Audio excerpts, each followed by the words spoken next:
Hello, I'm the TrekLad, the arbiter of good Star Trek, and this is my review of the first season episode of Star Trek the original series, Dagger of the Mind. In this episode, the Enterprise investigates a revolutionary reform colony when a prisoner infiltrates the ship, requesting asylum. Investigating the facility and his enigmatic lead doctor, Kirk is joined by Helen Noel, the ship's psychologist and, rather awkwardly, the captain's former love interest. Beaming down to the complex, the two discover the neutral neuralizer, a powerful mind control device that can alter the thoughts of the prisoners. But before they can report their findings, Dr. Adams and his eerily vacant staff capture them, and Kirk is subjected to the mind-warping powers of the Doctor's dangerous treatment, causing the captain to lose his sense of reality. Unable to rescue the away team, Spock searches for answers by tapping into the tormented prisoner's mind with a Vulcan mind meld, a dangerous procedure, but a necessary one if the Enterprise is to learn more about the facility and find a way to rescue the trapped Kirk and Noel. A quick heads up that this review contains spoilers, so if you've not yet seen this very old episode, maybe go check it out first before going any further. As the episode's Shakespearean title might suggest, Dagger of the Mind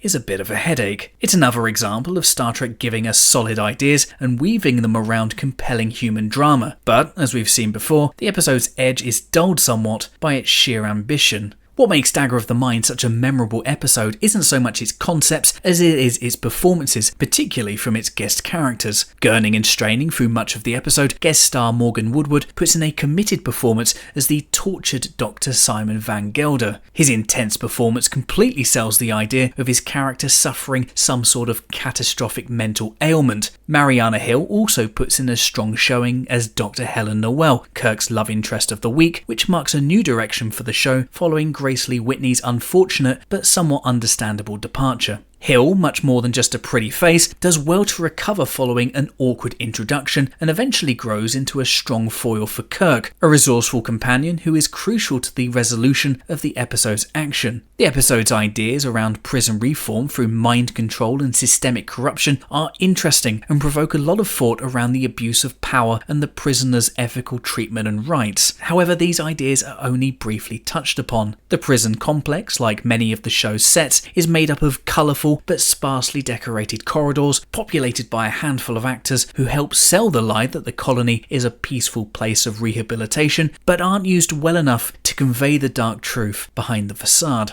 Back on the Enterprise, we get some major development for Spock, where we learn the Vulcan First Officer can connect his mind through some sort of telepathy. The idea of the mind meld was introduced by writer Simon Winselberg, writing under the pen name S.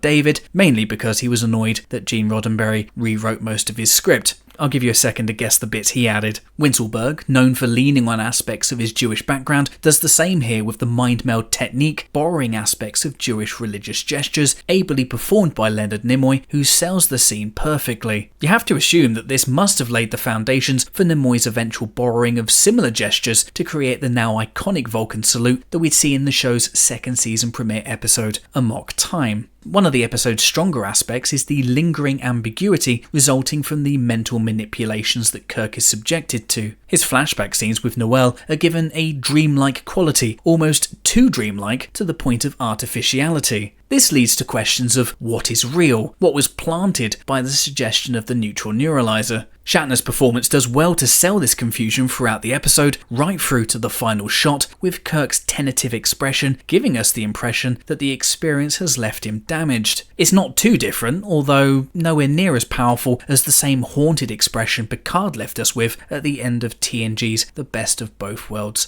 Part 2. The episode's exploration of what would ultimately become the show's antagonist, Dr. Adams, is less satisfying. Adams hits the beats you'd expect from someone in power trying to conceal a horrifying truth, but his actions leave me with many questions. Why would he be so calm with someone who we would eventually learn is a member of his senior staff escaping to the Enterprise? Why is he so happy for Kirk to beam to the facility and openly explore areas of the complex, including the neutral neuralizer chamber? Hubris through power is the most likely answer, but it does feel as if large parts of the character were left on the cutting room floor. Additional moments with Adams revealing his intentions in private could have given us more insight into the man and why he was doing what he was doing. Ultimately, the lack of answers to these questions does give the character a half-baked feel. And it's not just Adams who is left unexplored and undefined. Earlier in the episode, we meet one of the Doctor's staff-cum-subjects, a mysterious woman known only as Lethe. The episode makes a big deal of her initial appearance. The character with her distinctive look is barely used afterwards, and this feels like a missed opportunity.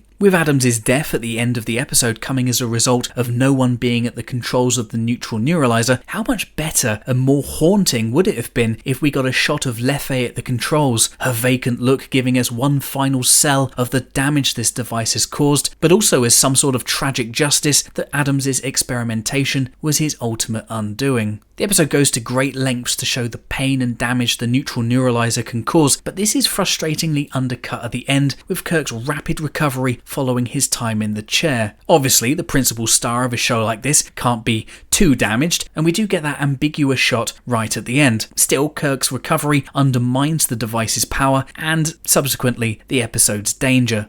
It's this kind of thing that makes me laugh whenever I see people moan about Discovery and Michael Burnham's godlike powers of invincibility. Kirk was doing all that nearly 60 years before she was. Dagger of the Mind is a good episode with memorable ideas and performances. It tackles interesting ideas about the ethical treatment of prisoners, the dangers of unchecked power and mental manipulation, and also adds some welcome depth to Spock's already interesting character. But it does try to do a bit too much, leaving us with a mixture of brilliant moments, but also missed opportunities. I'm giving Dagger of the Mind a solid 6 out of 10. But what did you think of this episode? Let me know your thoughts in the comments below, and don't forget to like this video and subscribe to the channel for more Star Trek reviews like this coming soon. Until next time, I'm the TrekLad. Live long and prosper.